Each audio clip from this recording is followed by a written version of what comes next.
یه روز گرگا به گوسفندای نامه‌ای نوشتن و گفتن این دشمنی بین ما که هست همش تقصیر سایه نگهبانتونه. هی واق واق میکنه نمیذاره ما بهتون نزدیک بشیم، ولی واقعیت اینه که ما واقعا میخوایم باهاتون دوست بشیم. گوسفندا هم از سر سادگی گول حرفاشونو خوردن.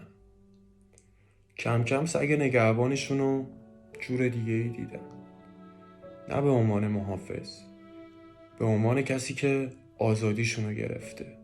اونا رفتن پیش سگه، گفتن این همه سالی که از ما محافظت میکردی اسمش محافظت نبوده که، تو داشتی ما رو کنترل میکردی. گوسفندای ساده سگو ول کردن و فکر کردن تنها بودن براشون بهتره.